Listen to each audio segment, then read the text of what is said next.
definimos magnitudes fundamentales. Bien, y también identificamos las leyes de conservación más importantes en el campo de la mecánica racional. Por supuesto, si tomamos otras ramas de la física, tendremos otras leyes de conservación. Pero en el campo de la mecánica racional dijimos que las leyes que íbamos a manejar eran conservación de la masa. Por lo tanto, la magnitud que tiene que ser medida es la masa. En el sistema internacional, el kilogramo como unidad de medida. La conservación de una magnitud denominada cantidad de movimiento, P vector, que se define como el producto de la masa por la velocidad. Sus unidades, masa, longitud, tiempo, en el sistema internacional, kilómetro, kilogramo, metro, segundo. La conservación de la energía, definida por la relación trabajo-energía, o también el teorema trabajo-energía cinética, sus distintas variantes, y en todos los casos las unidades son fuerza por longitud, o sea, en términos de fuerza por longitud, tenemos Newton por metro, o también kilo metros sobre segundo cuadrado por metro. Y por último, la conservación del momento angular, definido como, así como uno define la cantidad de movimiento, ya vamos a ver en más detalle esto, como la masa por la velocidad, el momento angular se define como el momento de inercia por la velocidad angular, y las unidades de momento de inercia son de masa por longitud al cuadrado y la velocidad angular 1 sobre tiempo, es decir, kilo metro cuadrado sobre segundo. Fíjense que en todos los casos, si ustedes analizan, para las leyes de conservación que interesan en el campo de la mecánica racional, en todos los casos tenemos que medir básicamente masa, longitud y tiempo. Porque midiendo masa, longitud y tiempo se puede determinar las 4 magnitudes fundamentales que interesan en el campo de la mecánica racional.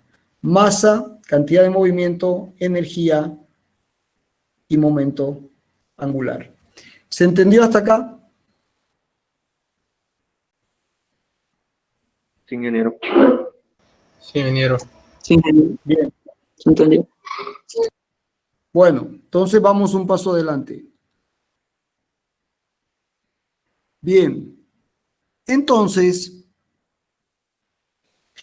si uno quiere medir la masa, la longitud o el tiempo, tiene que partir de una verdad, que es una verdad, que no conocemos el valor. Si uno quiere determinar el valor de la masa, de la longitud o el tiempo, el valor de cualquiera de estas magnitudes es desconocido. Uno no conoce el valor. Entonces, midiendo una medición, trata de aproximar el valor. Aproximar el valor verdadero. Pero el valor verdadero no lo conozco, es desconocido. Entonces uno lo aproxima. Y para lograr esto, uno lo hace aplicando una teoría que se llama la teoría de errores.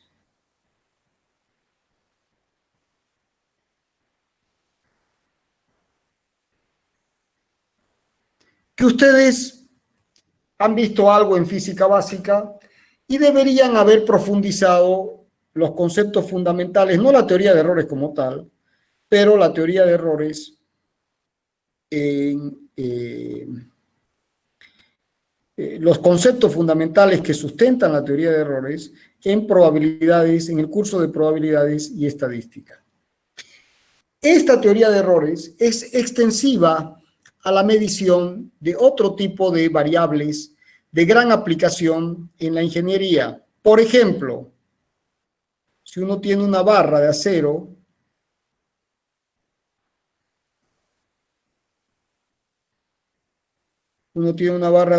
y la somete a una tensión de tracción, el típico ensayo,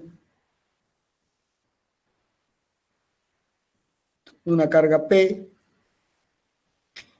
aquí tengo una sección omega, la tensión sigma es la carga P sobre omega, y la barra se alarga un delta L sobre 2 en un extremo y un delta L sobre 2 en el otro extremo. Entonces uno, si tiene la barra una longitud L, puede definir la otra variable, que es la deformación relativa, cuánto se alargó la barra sobre L, y uno grafica la relación entre la tensión normal y la deformación, y uno tiene un valor que es así. Un típico ensayo de rotura de una barra. Y a esta tensión se la llama tensión de fluencia. ¿Ya lo vieron en resistencia de materiales o isostática o todavía? Todavía. Bueno, pero se entiende, ¿no es cierto? Además lo vieron en física. Esto es lo que se llama la tensión de fluencia.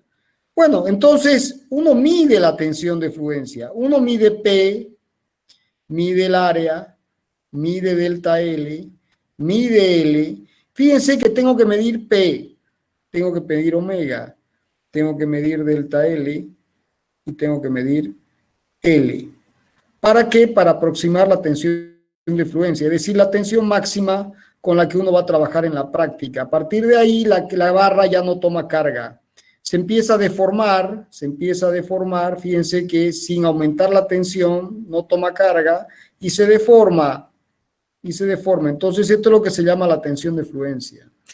Otro ejemplo, para que se entienda por qué este capítulo es importantísimo, es cuando uno analiza la resistencia, la compresión del hormigón. Ustedes han visto que hay construcciones de hormigón por todo el país. Algunas bien hechas, otras no tanto. ¿No es cierto?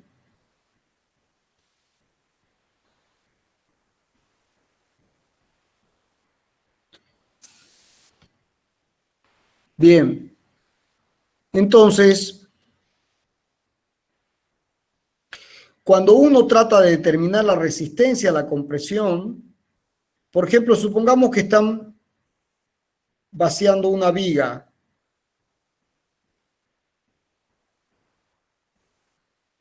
Y están vertiendo acá hormigón. Entonces uno quiere ver si la resistencia del hormigón es la adecuada. Entonces se conforman unos cilindros que son estandarizados, que se llaman probetas de hormigón, que tienen un diámetro estándar y tienen una altura también determinada, que está normado. Y en este caso uno no aplica una carga de tracción como en las barras de acero. En el ejemplo anterior dije acero, pero podía haber sido aluminio también, o titanio, para cualquier metal, resistencia a la tracción. En este caso se aplica una carga de compresión, P, y una carga de compresión, P.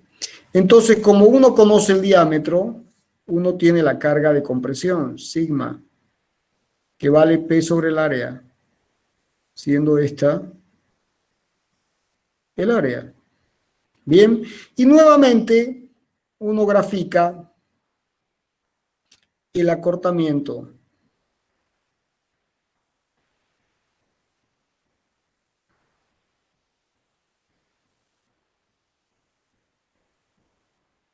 Entonces, si uno grafica sigma con epsilon, que es delta L sobre L, en este caso H coincide con L, obtiene una curva que es también más o menos así.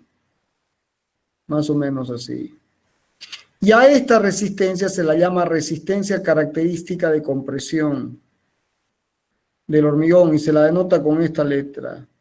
En el caso anterior, a esta tensión de fluencia se la denomina FIK. Y puede ser para el acero, dijimos, pero también puede ser para aluminio, también puede ser para titanio, también puede ser para cobre, para cualquier metal. Bien, entonces fíjense que yo puedo medir, midiendo la masa, la longitud y el tiempo, mido las magnitudes fundamentales de la mecánica racional. Y como ejemplos concretos de medición de magnitudes, ¿no? Tenemos la resistencia a la fluencia de una barra de un metal, de acero, titanio, aluminio, que se denomina FIK, o la resistencia a la compresión de un hormigón, por ejemplo. O tantas variables que pueden aparecer en el campo de la ingeniería. En el campo de la ingeniería. Bien, entonces, en todos los casos es necesario aplicar una teoría establecida, estándar, denominada teoría de errores, para poder determinar el valor de estas magnitudes que no se conocen, porque si se conocieran no habría que hacer ningún estudio ni ningún trabajo de medición. ¿Se entiende?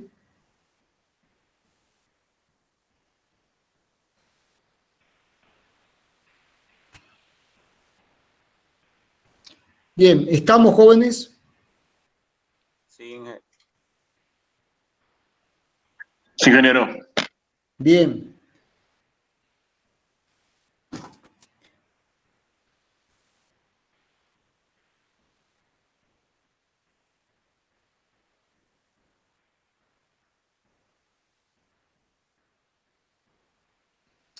¿Ven el apunte? Sí, ingeniero. Sí, ingeniero. sí, Sí, ingeniero. ingeniero. ¿Se ve bien? Sí. Bien, vamos entonces con el apunte. Este apunte lo estamos pasando en limpio con Ocio. Si podemos terminar el trabajo, porque todo lleva tiempo, se los voy a pasar transcritos. Si no, lo voy a levantar en el Classroom así como está. Bien, para que lo tengan. Entonces vamos con los conceptos. X es el valor exacto de la magnitud. Es lo que estoy buscando, ¿de acuerdo? Es lo que uno está buscando. Es el valor exacto de la magnitud desconocida. Creo que hay alguien en el curso, ¿no? O sea, llegan tarde, jóvenes.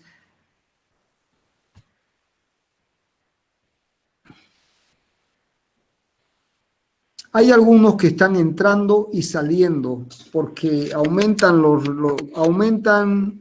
va a disculpar. Viene mi trabajo, sí me dio un tiempo para entrar. Va a disculpar. Ya, pero acá hay un problema, jóvenes. Tengo personas, a ver, los que llegaron tarde es una vergüenza. Ese es un tema de ustedes. Pero hay unos que están entrando y saliendo. ¿Por qué entran y salen? ¿Tienen problemas de conexión?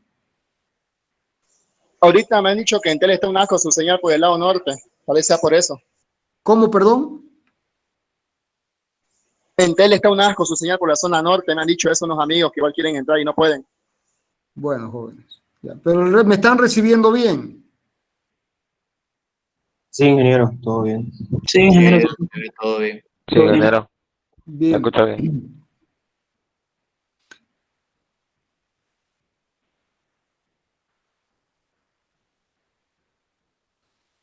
Bien, sigamos entonces. Entonces, X es la magnitud que uno trata de determinar, ¿de acuerdo? Luego, voy a hacer una cosa, perdón un segundo.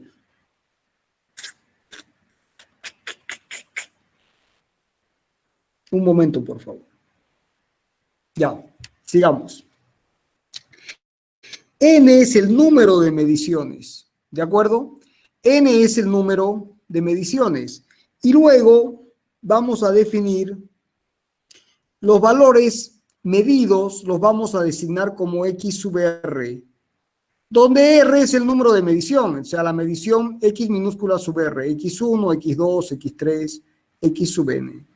Fíjense que si uno mide, uno hace la medición y uno graficara, entonces, ¿qué es lo que sucede?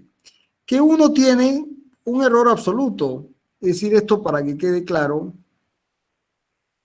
vamos a explicarlo con más detalle. Acaban de sumarse también.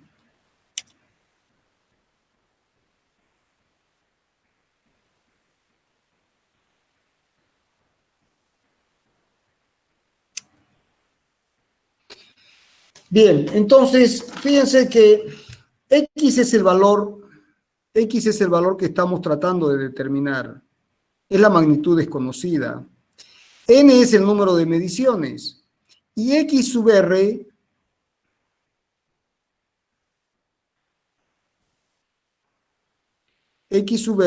son las mediciones, con R igual a 1, 2, N. Si uno, por ejemplo, estuviera tratando de aproximar el valor exacto, que es el centro de este diagrama de coordenadas, este sería el valor X, uno jamás va a medir exactamente este punto.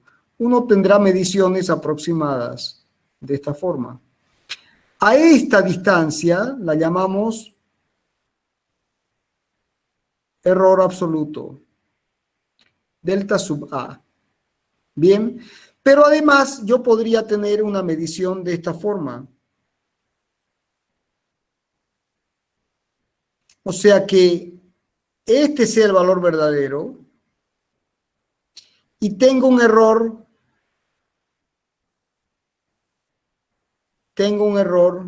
sistemático. Tengo un error sistemático.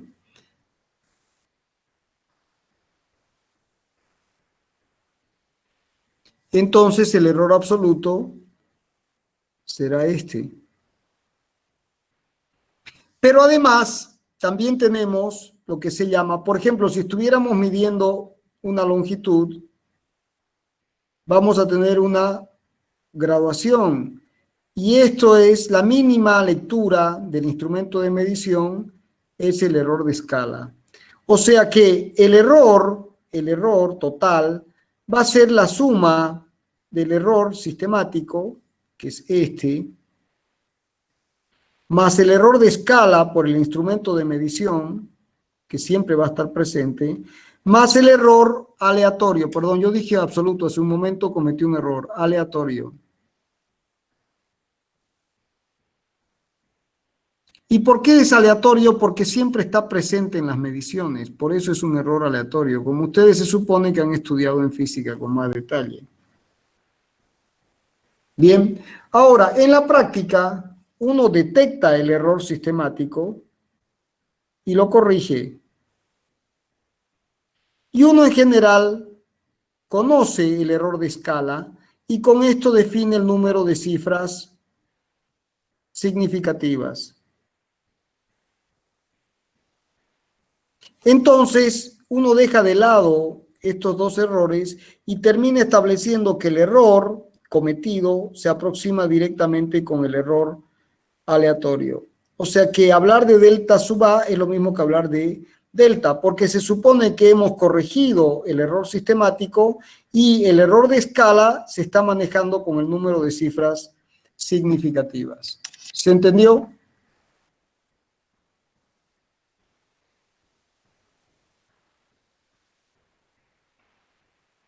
¿Se entendió, amigos? Sí, ingeniero. Ingeniero. Ingeniero. Ingeniero. Ingeniero. Sí, ingeniero. Bien. Sigamos. Bueno, entonces,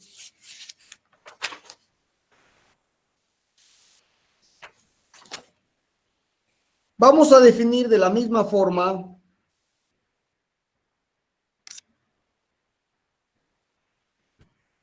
también vamos a definir el error relativo como el valor del error cometido. Ya sabemos que el error cometido se aproxima como el error aleatorio más el sistemático más el de escala. Y estos dos se dejan de lado. Entonces, concentrándose con esto, uno tiene que este error, directamente el error relativo es esto sobre la magnitud X, que es desconocida, es el valor verdadero que se está buscando. Bien, y vamos a definir los errores verdaderos, delta sub R, y esta magnitud la estamos aproximando con mediciones XR. El error verdadero se va a definir como la magnitud medida X sub R menos el valor verdadero. Esto es el error verdadero. Que no lo conozco. ¿Por qué no lo conozco? Porque no conozco el valor verdadero, conozco las mediciones. ¿Se entiende hasta acá?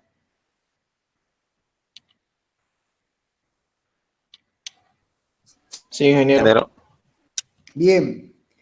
Entonces, el promedio de los errores verdaderos, delta, va a ser directamente la sumatoria de los errores dividido el número de mediciones. Es el promedio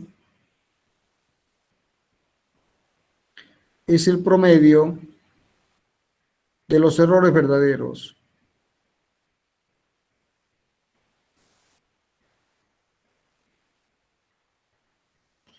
Bien, y por supuesto, la media, el valor medio, si XR son las mediciones, estas son las mediciones, entonces la media será la sumatoria de las XR dividido N. Esto será X1 más X2 más XN, todo dividido N. ¿Vamos bien? Bien, entonces, de aquí, fíjense que si M es la sumatoria de las XR sobre N, N por M es la sumatoria de las XR, paso multiplicando. Bien, y de la misma forma, el promedio de los errores verdaderos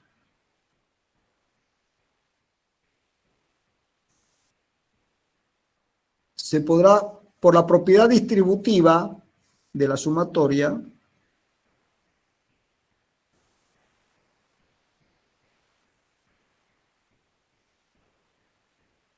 nos da este valor. Bien, pero este valor de aquí, sumatoria de XR sobre N, es la media. Y X es el valor verdadero, que siempre vale lo mismo. O sea, esto vale N veces X sobre N. O sea que esto es igual a X. O sea que acabamos de demostrar que el error verdadero es la media menos el valor verdadero. Este valor ya lo conozco, porque vale la sumatoria de las mediciones dividido el número de mediciones. Y este valor no lo conozco, porque justamente es el valor que estoy buscando. Longitud, masa, tiempo, resistencia a la tracción, resistencia a la compresión, lo que ustedes quieran. Todavía no lo conozco, pero sí ya sé que el error verdadero es la media menos el valor que todavía no conozco. ¿Se entiende?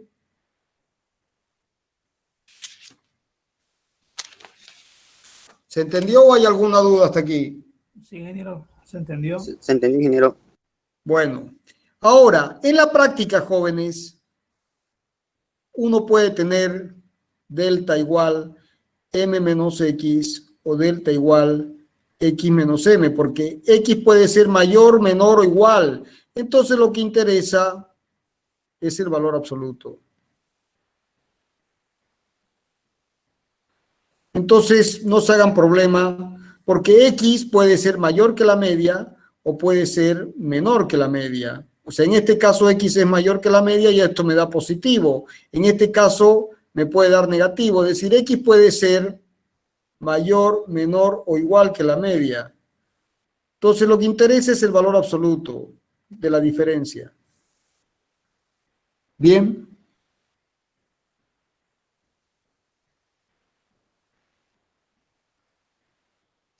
Bien, sigamos. Bien, entonces ahora, fíjense que hemos definido el error absoluto como el valor de la medición menos el valor verdadero, pero este no lo conozco. Y sí sé que el total es la media menos x, y este tampoco lo conozco. Esto sí lo conozco, y esto sí lo conozco. Porque m, recordemos que vale. Bien, entonces ahora vamos a definir el error aparente. Vamos a definir el error aparente. Este es el verdadero, este es el aparente, es decir, no es el error, es el error aparente. Porque este es el verdadero error.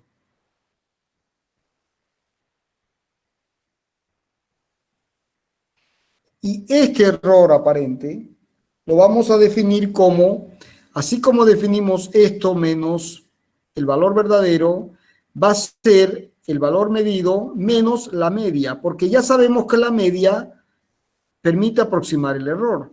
Entonces la suma de los errores aparentes será la suma de los valores medidos menos la media. ¿De acuerdo? Y fíjense que por la propiedad distributiva de la sumatoria, esto será sumatoria de XR menos sumatoria de M. O sea que la suma de los errores aparentes es igual a sumatoria de XR, pero sumatoria de XR acá es N veces la media. Y la sumatoria de la media es N veces la media, o sea que esto vale 0. Miren qué interesante, jóvenes.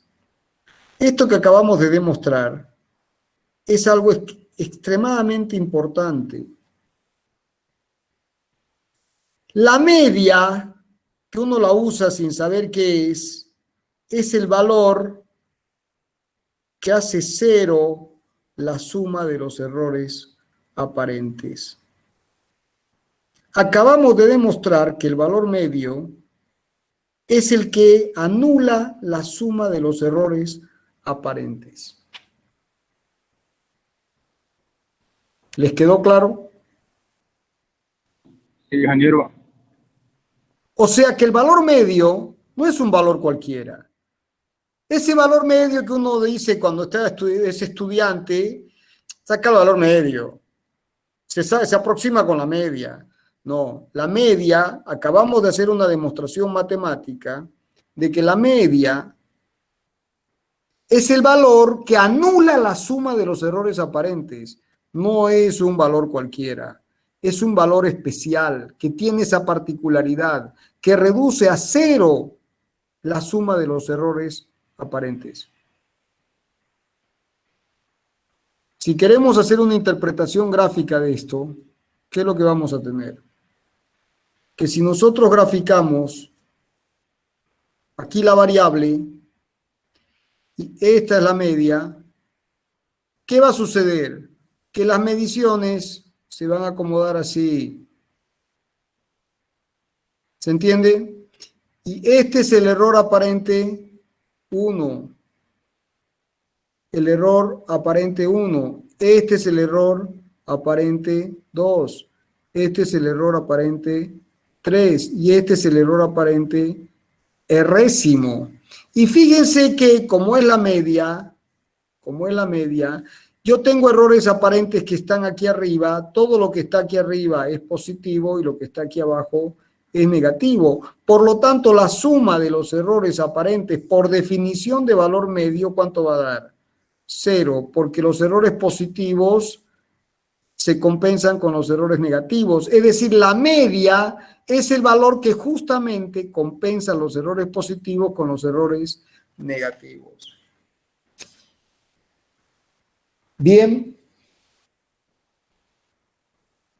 ¿Eso qué significa, jóvenes? Eso significa que si uno está midiendo y uno tiene la variable X, que es la que uno mide, y aquí tiene el valor X sub R, ¿no es cierto? Es el valor XR, y uno tiene el valor de la media. Entonces, el error es la media menos X. Si nosotros conociéramos X, esta distancia es delta, que es la media, X menos la media, que es el error verdadero. Y esta distancia es el error aparente, que es XR menos la media. ¿Se entiende? Pero este valor todavía no lo conocemos. Conocemos XR, que son las mediciones, y conocemos la media. No conocemos todavía el valor verdadero. Bien, entonces, de aquí podemos concluir que el valor absoluto de delta va a ser M menos X. El error verdadero de una de las mediciones será XR menos X, y delta sub R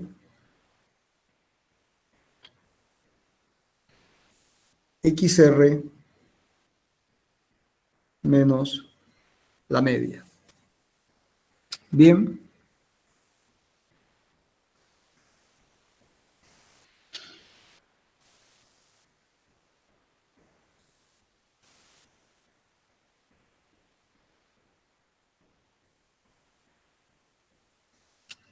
Bien.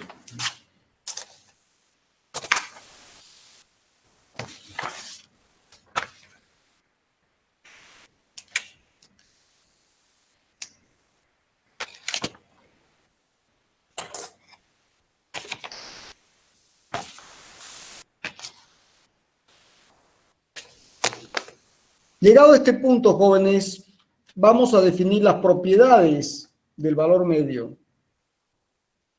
¿Cuáles son las propiedades del valor medio? Entonces, fíjense, la primera propiedad del valor medio es que si recordamos que la sumatoria de delta R es igual a 0, esto será la sumatoria de los XR menos la media vale 0.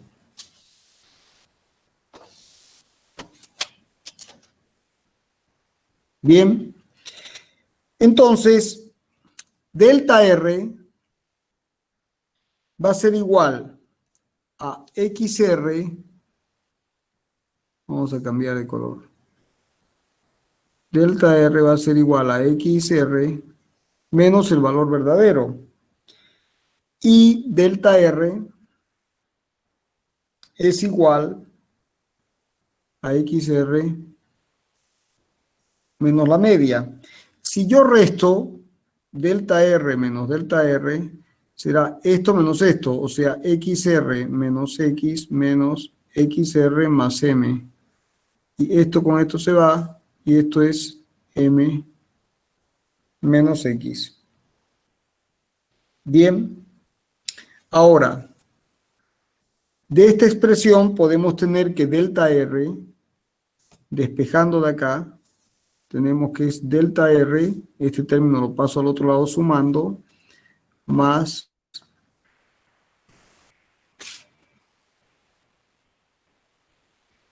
Tengo un problemita aquí que...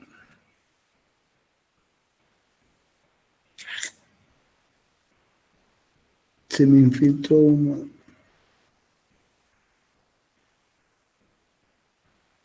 Bien. Entonces,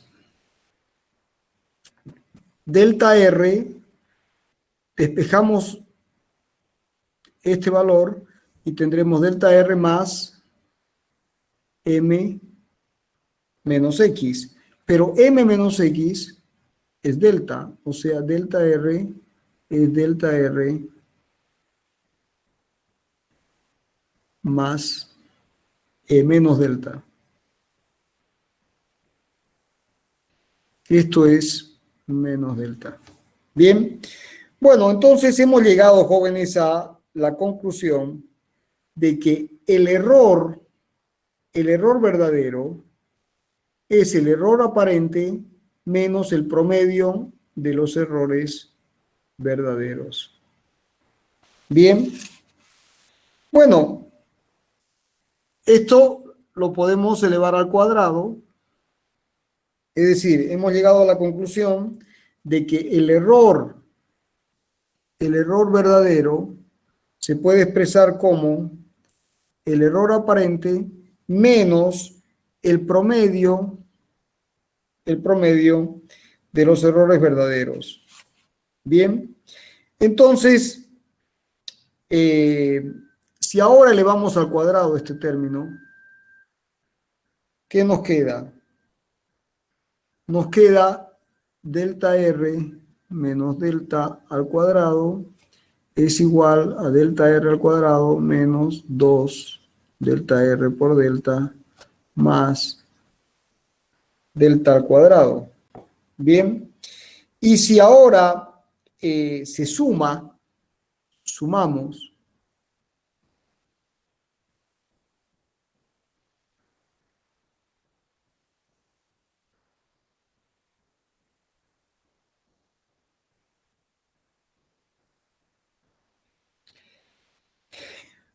y finalmente se puede escribir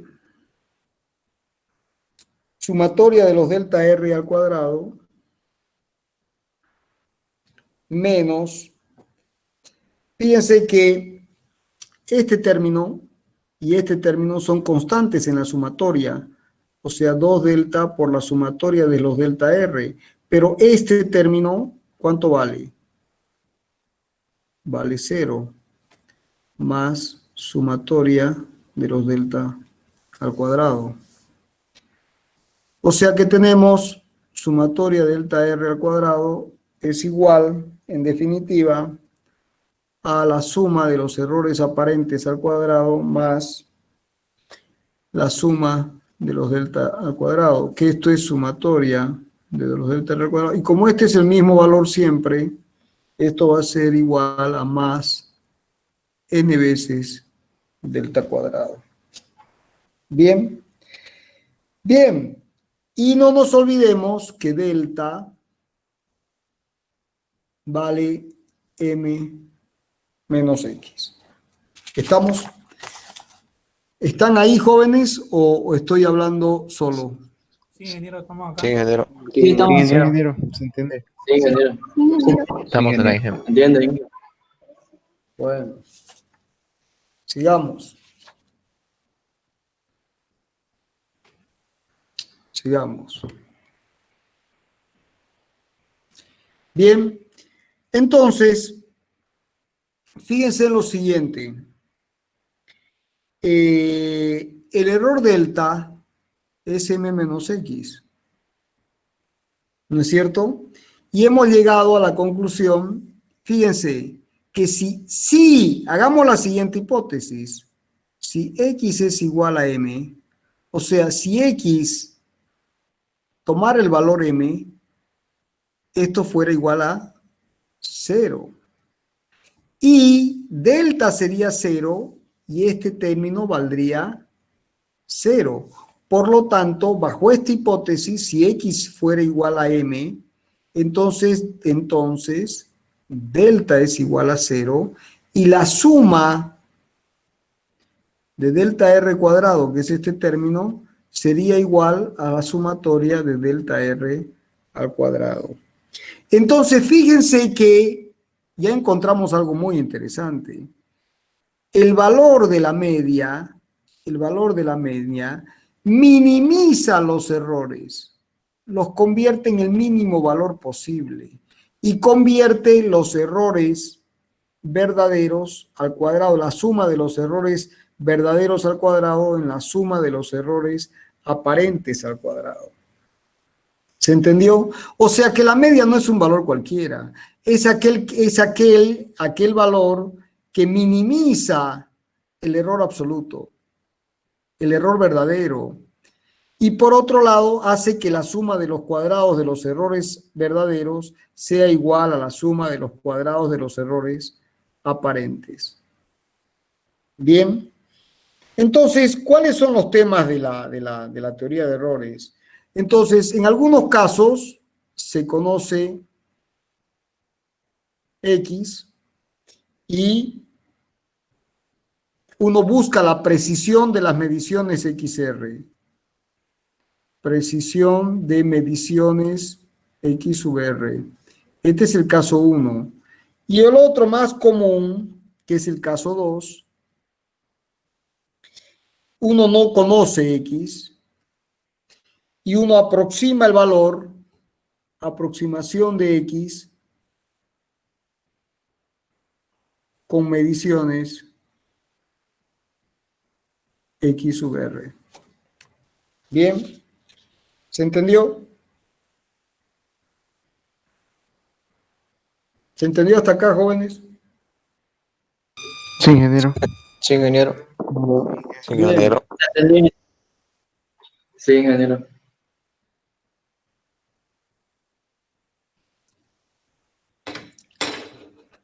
Bien, sigamos.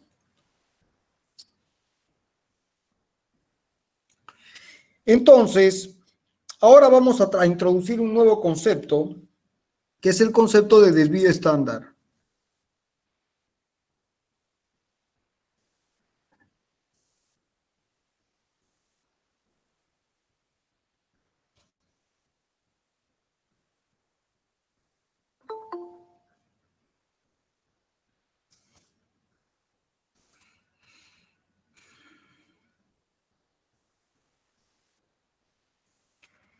Bien, vamos a llamar a este término sumatoria de delta R al cuadrado sobre n, le vamos a dar el nombre de mu cuadrado. Bien, y es el error medio cuadrático de los valores verdaderos. Como estos son los valores verdaderos, la media de los valores verdaderos al cuadrado será el error medio cuadrático. ¿De acuerdo? Error medio cuadrático de los errores verdaderos.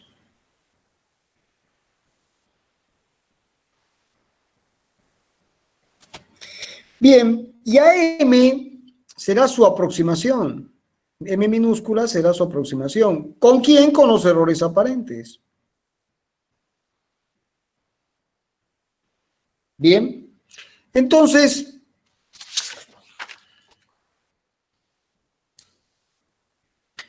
la suma de los delta R cuadrados,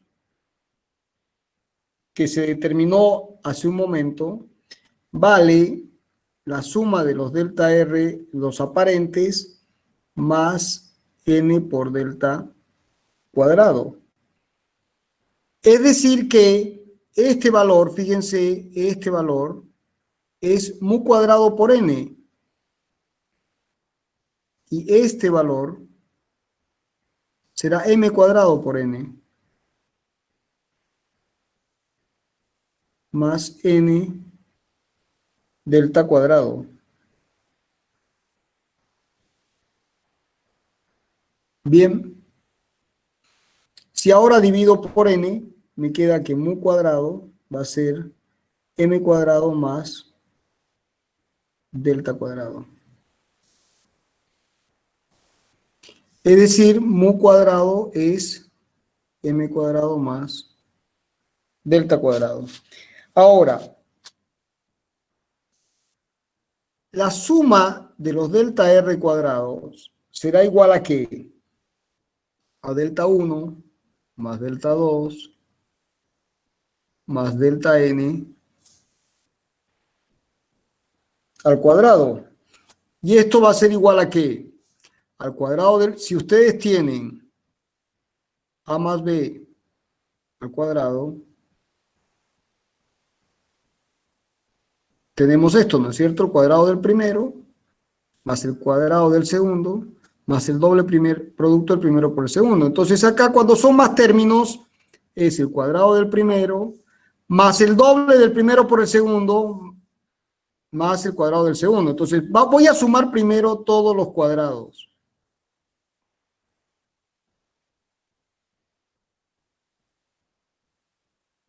Y luego sumo los dobles productos.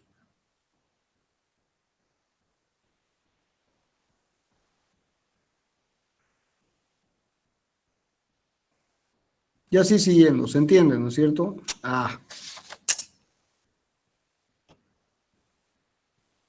Entonces, esta sumatoria vale, fíjense, la suma de los delta cuadrados. Esta sumatoria, en definitiva, la puedo escribir como, perdón, esta sumatoria así, ¿qué es esto? Va a ser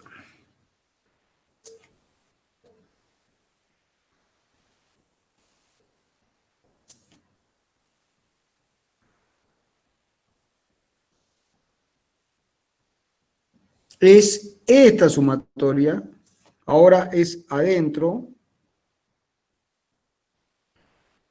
más este término, que lo vamos a llamar S. ¿De acuerdo? Donde S es sumatoria de 2 veces los dobles productos, 2, 2, 2, saco factor común 2, delta R por delta S, o sea, los productos dobles. Bien. Bueno, entonces, en definitiva, podemos escribir que esta sumatoria es igual a sumatoria de delta R cuadrado más S. Y este término no es otra cosa que delta por n al cuadrado, ¿no es cierto? Y es igual a mu cuadrado por n más S. O sea que de acá podemos despejar delta cuadrado, será mu cuadrado, este n cuadrado pasa dividiendo, simplifico y me queda n, más S sobre n cuadrado. Bien, y también sabemos que mu cuadrado, lo demostramos hace un momento, es igual a m cuadrado más delta cuadrado. ¿Estamos? Sí, ingeniero. Un segundo que no se me desordene todo. Vamos a ir llevando el orden. Bien. Entonces de aquí podemos expresar que delta cuadrado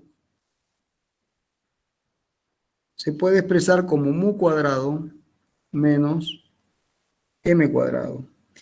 Y mu cuadrado menos m cuadrado será,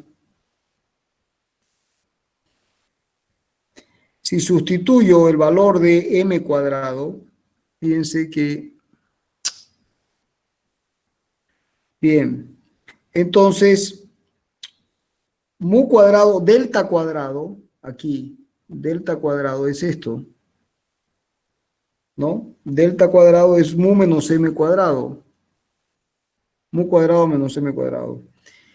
Y esto a su vez es igual a esto. entonces es igual a mu cuadrado sobre n más s sobre n cuadrado. Bueno, y de aquí despejamos mu cuadrado. Fíjense que de acá despejo mu cuadrado. Despejando mu cuadrado, me queda mu cuadrado 1 menos, saco factor común este con este, y este lo paso aquí, y me queda m cuadrado más s sobre n cuadrado. O sea que, en definitiva, puedo escribir que mu cuadrado es igual a n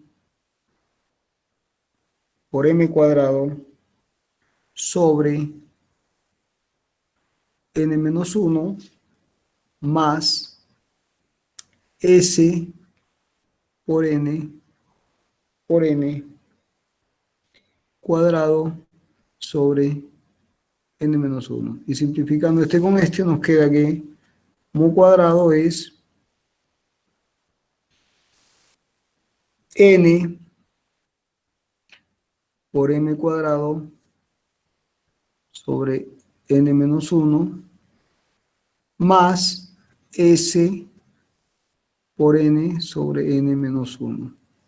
Bien, pero no nos olvidemos que este término s es igual a la sumatoria de 2 delta r por delta s. Y estos valores, jóvenes, unos son positivos y otros son negativos, porque unos pueden estar por encima de la media, otros por debajo. Y es el producto de dos errores. Por ejemplo, si este valor vale 0,1 y esto vale 0,2, el producto vale 0,1 por 0,2, o sea, 0,02. ¿Se entiende? Y si unos son positivos y otros son negativos, ¿este valor a cuánto va a tender? Va a tender a 0. La suma de los productos va a tender a 0. Y si ahora imponemos la condición de que n tienda a infinito, este valor dividido infinito, este término, cuando n tiende a infinito, n es muy grande, tiende a 0. O sea que mu cuadrado se puede aproximar con n por m cuadrado sobre n menos 1. ¿Estamos? ¿Se entendió? O sea, Sí, ingeniero. mu cuadrado es aproximadamente igual a, escribámoslo de nuevo, m cuadrado n sobre n menos 1. Pero m cuadrado, por definición, así fue definido, es la suma de los errores aparentes al cuadrado dividido n por n sobre n menos 1. Y esto con esto se va, o sea que mu cuadrado es igual a la suma de los delta r al cuadrado sobre n menos 1. Y esto es lo que se llama el desvío estándar al cuadrado. Y fíjense que la media es la sumatoria de los XR sobre N. La media es la sumatoria de los valores XR sobre N. Y el desvío estándar al cuadrado, es la sumatoria de los XR menos la media al cuadrado, pero no divido por N. ¿Se acuerdan de eso? Divido por N menos 1. Y si quiero eliminar el cuadrado, acabamos de demostrar la fórmula del desvío estándar. ¿Se entendió, jóvenes? Sí, ingeniero. ¿Se entendió? Sí, ingeniero, se entendió. Bien, entonces, jóvenes, cuando uno tiene muchas mediciones, X1, X2, XN, errésimas mediciones, de aquí sacamos dos parámetros. El primero es la media, sumatoria de los XR sobre N. Bien. ¿Que aproxima a quién? Al valor verdadero X. Y luego tenemos el error cuadrático más probable de la media, es decir, mu cuadrado, que es igual a sigma cuadrado, que es igual a quién, que también se llama el cuadrado de la varianza, ¿no es cierto? Esto también en probabilidad y estadística se llama la varianza de X. Esta es, en probabilidad y estadística, es la variable aleatoria. Y esta es la varianza de X. Bien, y este valor de la varianza de X se aproxima con la sumatoria de los delta R al cuadrado sobre N menos 1. ¿Se entendió?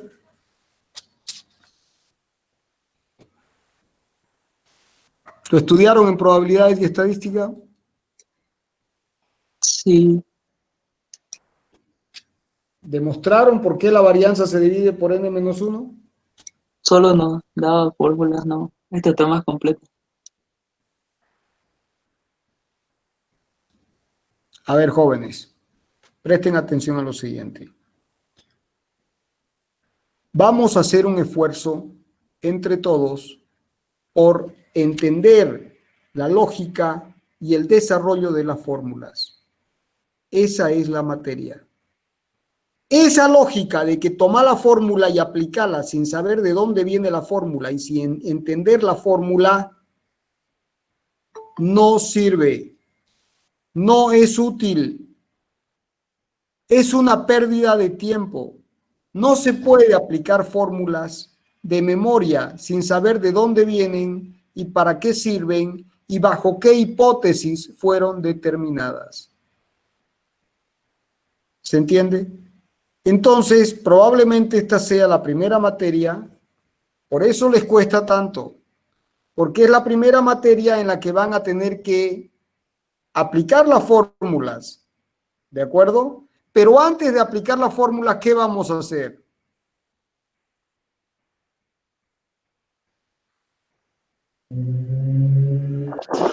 ¿Qué vamos a hacer?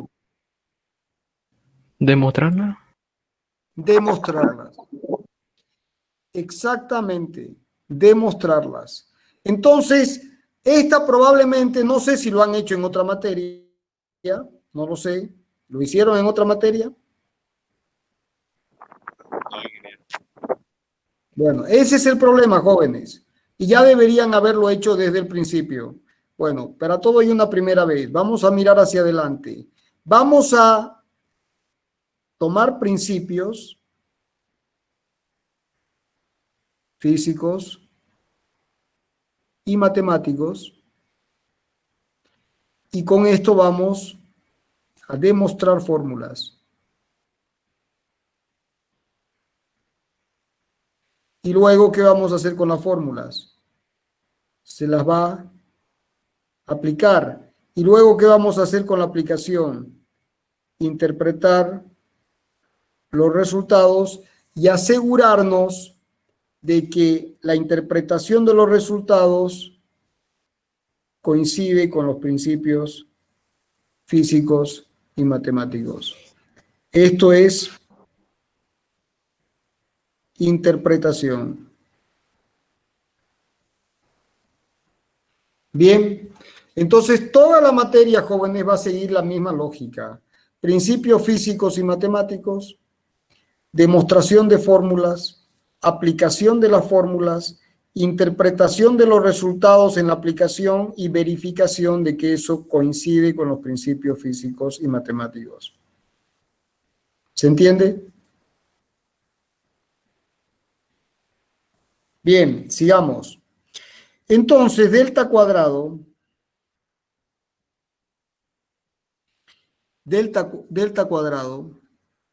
es igual a mu cuadrado sobre n más s sobre n cuadrado. Pero ya sabemos que si n es muy grande, este término tiende a 0. Por lo tanto, delta cuadrado se aproxima a mu cuadrado sobre n. Bien, pero mu cuadrado es sigma cuadrado sobre n. O sea que delta es aproximadamente sigma sobre la raíz de n. Y miren lo que hemos encontrado.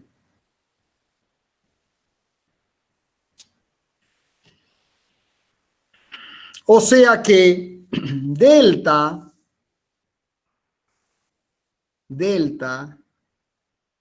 que es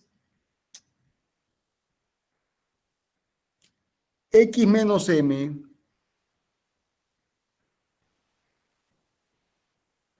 nos permite escribir que x es igual a delta más m o menos. Bien, o sea que la magnitud que estamos buscando, ¿se acuerdan que no la conocíamos? Ahora ya la conocemos. Vale delta más menos m. M es conocida, es sumatoria de los xr sobre n. Ah, y delta también se conoce. ¿Cuánto vale delta? Sigma sobre la raíz de n. ¿Se entendió? O sea que la magnitud que estamos buscando, x,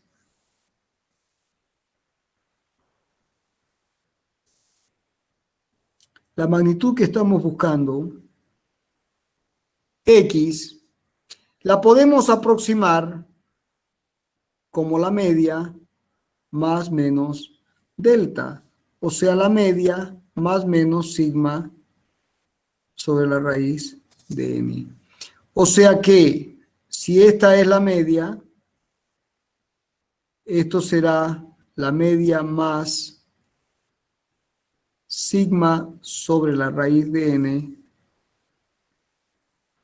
y esto será la media menos sigma sobre la raíz de n.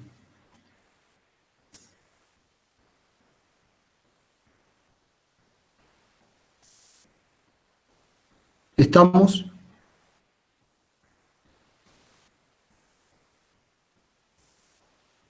Bien.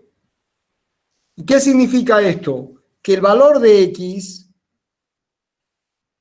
está en algún lugar de este intervalo. En algún lugar. Algo yo sé que no va a estar aquí, ni va a estar acá. Va a estar en la media y va a estar en algún lugar de la media más sigma sobre raíz de n y sigma menos la raíz de n. Fíjense que si la raíz de n, si n tiende a infinito, la raíz de n ¿a cuánto va a tender? A infinito. ¿Y esto a cuánto tiende? 0.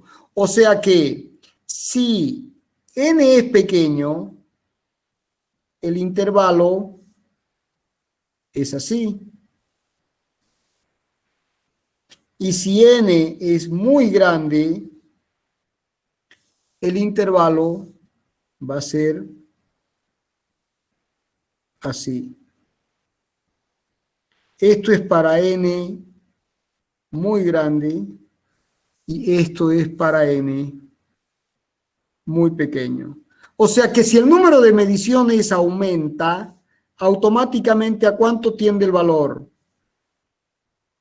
A la media. Si queremos sacar una aproximación del valor desconocido x con la media, ¿qué tenemos que hacer? Que el número de mediciones tienda ¿a cuánto? A infinito. Si n tiende a infinito, entonces este término tiende a 0. Si n tiende a infinito, este término tiende a 0. Por lo tanto, n tiende a infinito, x a cuánto, la media, x coincide con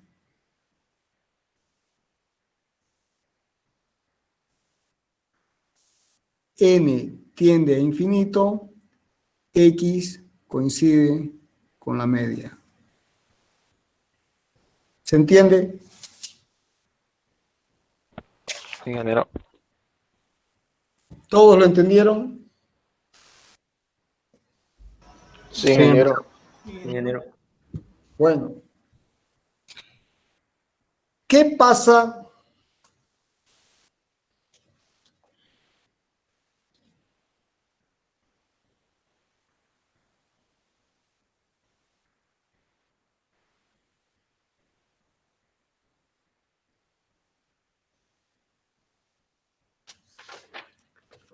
¿Qué pasa si ahora yo tengo más de una variable? ¿Qué pasa si tengo más de una variable? Por ejemplo, si tengo una función z, que es una función de varias variables, x1, x2, x sub i. Bien, entonces, donde estas son las variables independientes y esta es la variable dependiente. Bien, entonces como tenemos un espacio vectorial de n dimensiones o de i dimensiones, ¿no? Definimos el espacio vectorial con los versores E1, E2, E sub i, para que se entienda y recuerden álgebra lineal. Fíjense que, miren jóvenes cómo viene la cosa. Álgebra, seguro. Cálculo, seguro. Álgebra lineal, viene ahora. Probabilidades y estadística, seguro. ¿Se acuerdan la clase pasada? ¿Qué es la mecánica racional? Las aplicaciones de la mecánica, pero con matemáticas. Bueno, vamos. Si yo tengo un espacio de 2 dimensiones, x, y, la base para definir este espacio vectorial es el versor i y el versor j, que en estos casos i coincide con E1 y j coincide con E2. Este sombrerito es de un versor, porque después uno les pregunta qué si no saben nada y aprobaron álgebra y física y no sé cuánto. Un versor es un vector de módulo unidad, un versor. Si ahora yo tengo 3 dimensiones, x y z, entonces aquí tendré i, j y k. Esto coincide con E3, coincide con E2 y coincide con E1. En el caso más general de un espacio con i dimensiones tendremos esto. Bien, ahora el diferencial de z, como ustedes saben de cálculo 2, se puede expresar como el producto escalar de la función gradiente, siendo esta la función, escalar diferencial de R, y esto es producto escalar. Bien, y la función gradiente, vamos a usar otro espacio, entonces el diferencial de z será el producto escalar de la función gradiente, el punto gordo es el producto escalar, entonces la función gradiente será la variación de f respecto de x1 según E1 más la variación parcial de f respecto de x2 según E2 más y así siguiendo.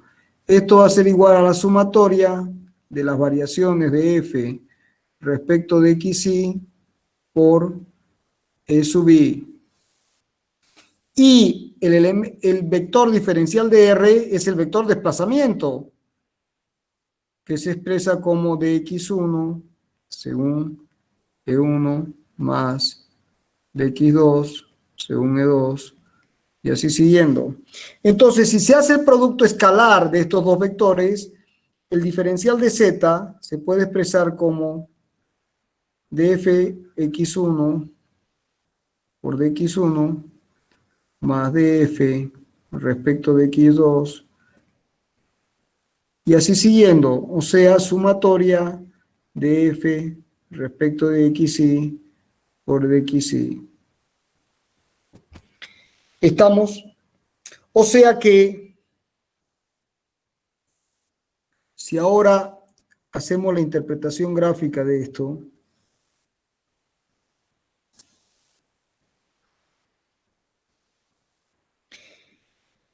si este es el valor verdadero z,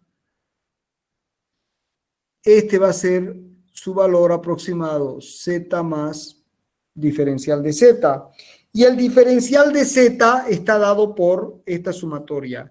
Ahora, como me interesan los errores, fíjense que estos son los errores. Como me interesa el diferencial de z es el error.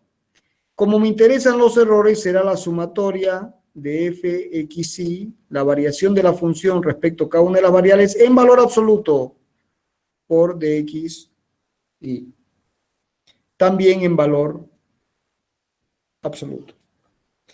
Bien, o sea que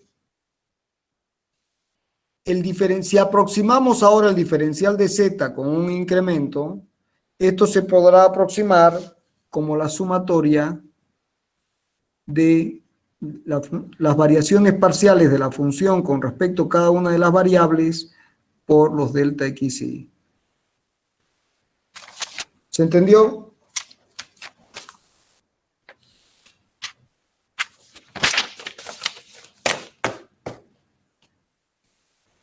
Jóvenes, ¿se entendió? ¿Hay alguien ahí? Sí, ingeniero. Ingeniero. Sí, ingeniero, se entendió. ¿Y están felices? Más o menos. ¿O ya se aburrieron? ¿Ese silencio qué significa, jóvenes?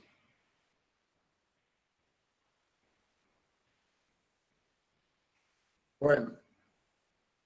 ¿Ese silencio qué significa?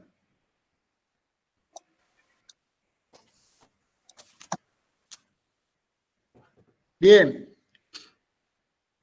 Vamos a tomar algún ejemplo para que se entienda. Supongamos que tenemos la fórmula fuerza igual a masa por aceleración. ¿De acuerdo?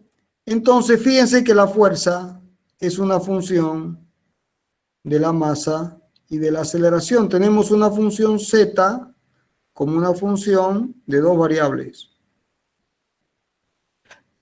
Z es la fuerza, x1 es la masa y x2 es la aceleración. Bien, entonces, fíjense que si hacemos ahora la derivada de f respecto de la primera variable, respecto de la masa, es a.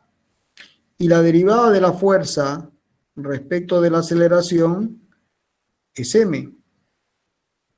Bien, entonces el error al medir la fuerza de manera indirecta por medición de la masa y la aceleración se puede aproximar con esta fórmula.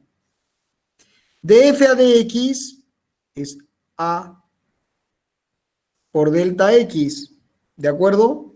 Pero delta x es delta m, la primera, más m por delta a. Si ahora divido por la fuerza, tengo el error relativo al medir la fuerza de manera indirecta por medición de la masa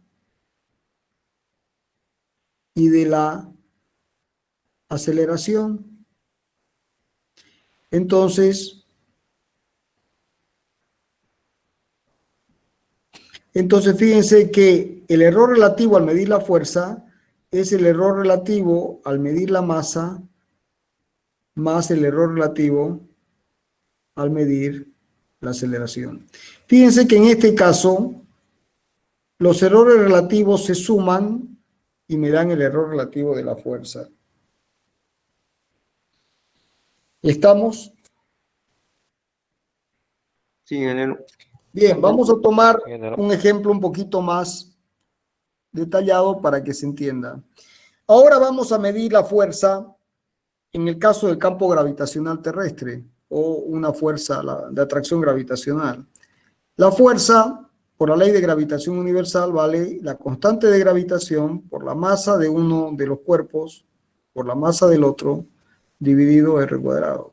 Es decir, que en este caso, esto es una función de la constante, la masa, la otra masa y r. Tenemos 4 variables.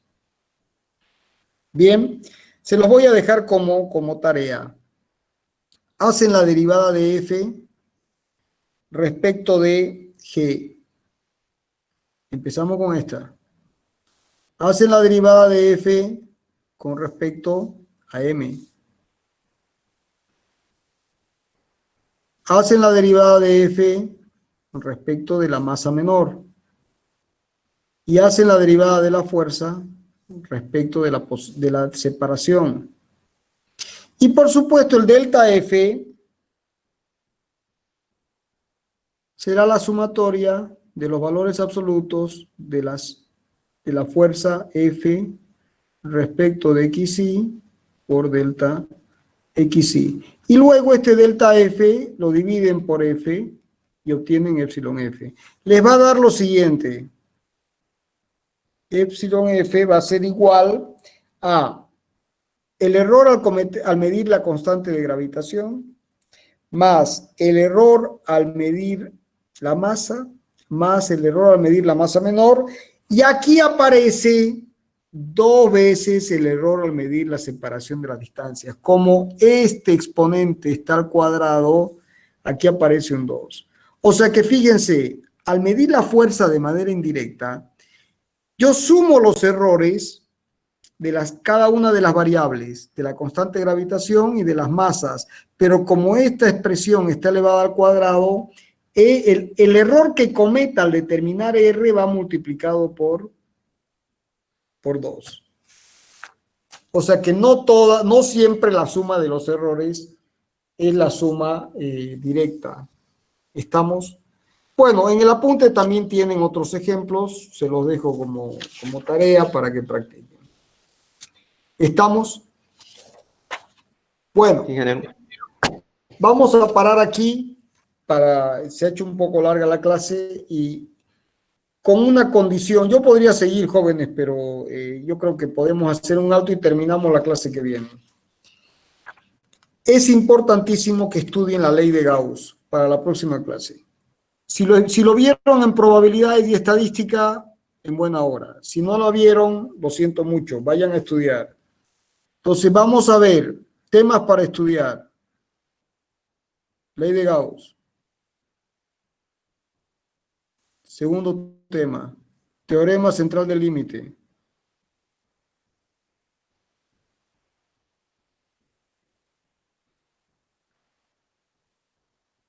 Tercer tema, ley de los grandes números.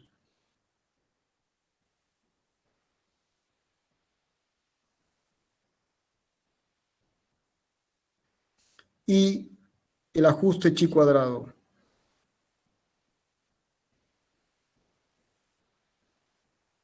Bien, yo asumo que esto lo han estudiado en probabilidades y estadística. Si no lo han estudiado, tienen de acá al martes para ir y buscar y reparar.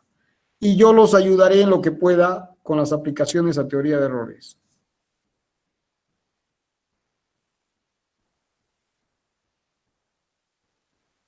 Entonces, mi responsabilidad es la aplicación de las teorías de errores a la medición de magnitudes físicas. Ustedes tienen que haber estudiado o repasado, y si no lo estudiaron, van y lo buscan de aquí al martes estos temas de probabilidades y estadística. ¿Estamos? Sí, ingeniero. ¿Sí? Ingeniero. Bueno. Sí, ingeniero. ¿Se entendió la clase, jóvenes? Sí, ingeniero. Sí, ingeniero. ¿Entendió bien? Bueno, nos vemos. ¿Ya escogieron su experimento para hacer en su casa? Sí, Ya estoy por acá. ingeniero. Por ahí va el camino, ingeniero. ¿Cómo? Seguimos buscando, ingeniero. Bueno, tienen que apurarse. Un experimento que pueden hacer en casa es muy simple. Y van a aplicar toda esta teoría, ¿de acuerdo? Y eso para salirme solamente los cuelgo, ¿no? ¿Cómo? No le entendí, joven. ¿Puede repetir, por favor?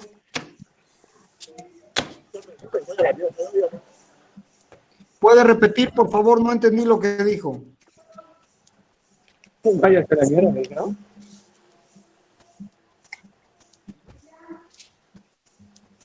¿Puede repetir, por favor? No entendí lo que dijo. ¿Hay personas con audio? Bueno, nos vemos el martes si Dios quiere. ¿De acuerdo? Martes a las 6 de la tarde. Listo, ingeniero. Listo, ingeniero. ¿Estamos de acuerdo? Ingeniero, nos vemos. Sí, ingeniero. Sí, ingeniero. Sí, sí. Saludos, ingeniero. Hasta luego, ingeniero. Hasta luego, ingeniero. Hasta luego, jóvenes. luego, Estudien ingeniero. mucho. Hasta luego. Aprovechen que no tienen ninguna materia en este momento. Ok. Ya. Hasta el martes. Martín, ingeniero. Vuelta abajo.